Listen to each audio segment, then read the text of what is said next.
आप सभी लोगों का दशानन हिंदी में स्वागत है।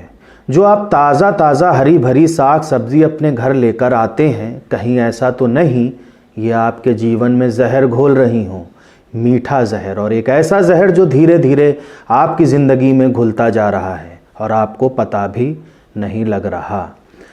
आपने देखा होगा आपके आसपास लगातार धीरे धीरे ऐसे लोग दिखाई देने लगे हैं जिनको डायबिटीज़ यानी शुगर की बीमारी हो गई है।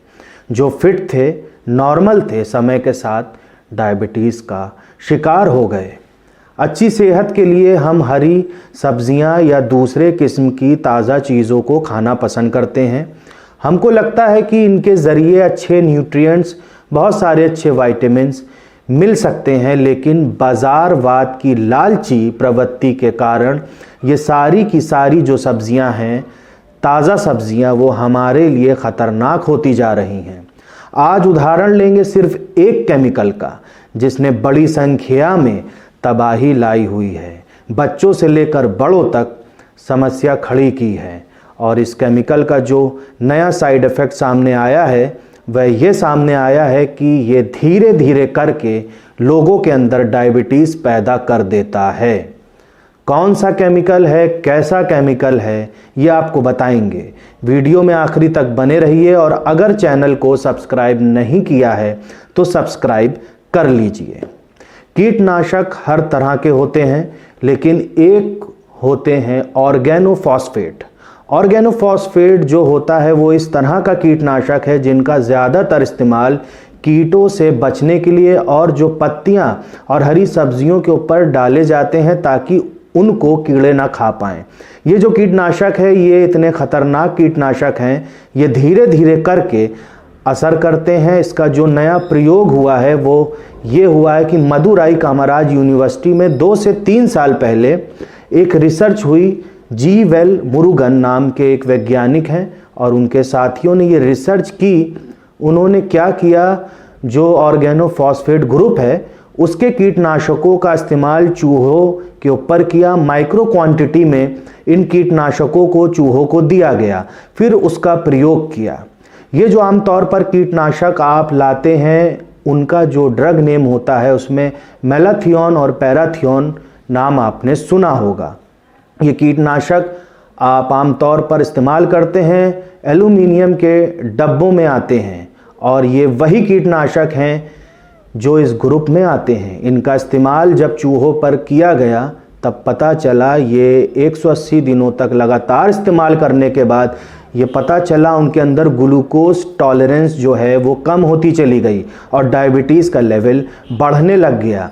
जो शरीर की चीनी को नियंत्रित करने की क्षमता होती है, जो फंक्शन होता है, वो कमज़ोर होता चला गया। ये प्रयोग जो हुआ उसके बाद बहुत सारी बातें आईं। इसके बाद जेनोमाइलॉजी नामक एक मैगज़ीन में इसको प्रकाशित भी किया गया। ये भारतीय रिसर्च है और इसमें ये पाया गया कि जो ऑर्गेनोफॉस्फेट है उसको मेटाबोलाइज करने वाले जो जीन थे इतने सक्रिय हो गए थे जिसके कारण पूरा का पूरा सिस्टम गड़बड़ाता चला गया। ये इन्फॉर्मेशन आई है इस रिसर्च से। आप अंदाज़ा लगा सकते हैं सब्जियों को हरा और ताज़ा रखने और कीटों से मुक्त रखने के लिए कौन कौन सी चीज़ें इस्तेमाल की जाती हैं।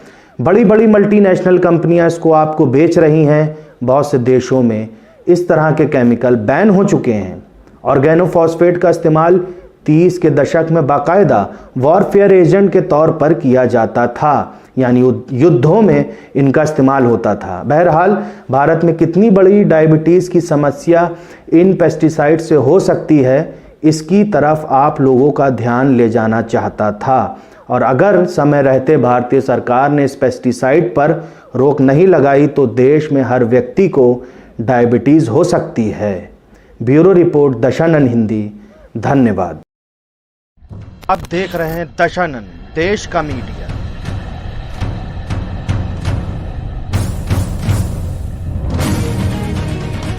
किस चीज ने भारत को पहले कमजोर किया था जिससे हमने आजादी खोई?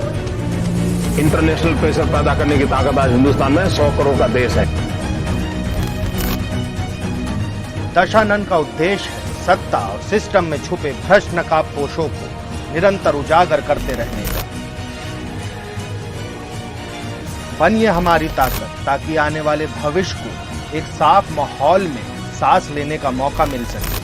हमारे YouTube, Facebook, Twitter और Instagram पेज पर बढ़ाइए हमारी ताकत और देखते रहिए दशानंद, देश का मीडिया।